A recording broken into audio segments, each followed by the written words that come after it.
Ciao ragazzi, oggi video veloce su un problema molto comune tra i possessori della Cadix Orca. Infatti a tantissime persone la batteria o dura pochissimo o proprio non si ricarica. Questo problema è capitato anche a me ed inizialmente pensavo che la mia Cadix fosse difettosa, tanto che la prima cosa che mi è venuta in mente di fare era il reso.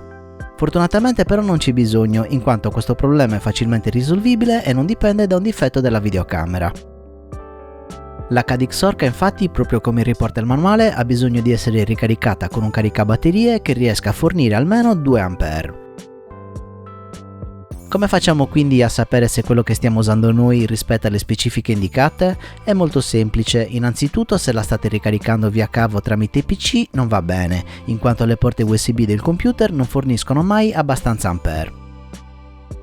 Quindi il metodo corretto è caricarla tramite alimentatore USB a muro, usando un normalissimo caricabatterie per smartphone. Come abbiamo detto però è necessario che il caricatore riesca ad erogare almeno 2 A, vediamo quindi come capire se quello che stiamo usando noi è adatto alla ricarica della Cadix.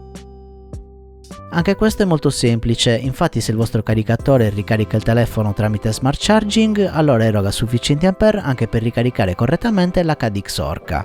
Di solito, come possiamo notare in questo modello, se è compatibile con la ricarica veloce lo troviamo stampato direttamente sul caricabatterie.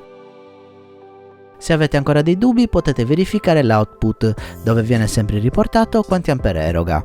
Infatti qui in output possiamo vedere 5V 2 A. Questo caricatore invece non è compatibile e se guardiamo l'output vediamo che ha 5V e solo 1 A. Usando questo caricatore la batteria della Cadix non verrà ricaricata completamente e ovviamente la registrazione durerà solo pochi minuti. Una volta capito che caricatore dobbiamo usare potremo non aver ancora risolto tutti i problemi, infatti ho notato che a volte pur avendo ricaricato la batteria con un caricatore idoneo, la Cadix non si voglia accendere o si spenga subito dopo accesa. Per risolvere questo problema bisogna scollegare per qualche secondo la batteria interna della videocamera, vediamo come fare. Per prima cosa ci servirà un cacciavite con punta Torx T4. Poi con una taglierina togliamo queste 4 protezioni che nascondono le viti. Io l'ho già fatto un paio di volte quindi viene più veloce, se voi lo fate per la prima volta magari ci mettete un po' più di tempo.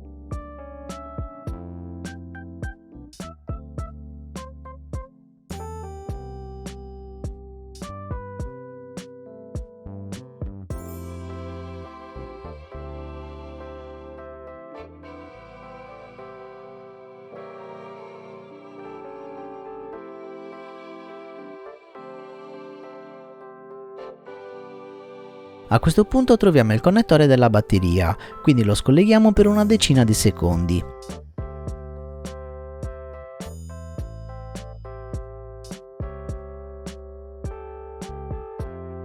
Ok, posso ricollegarlo. Infilo nuovamente il connettore all'interno, poi rimonto il coperchio.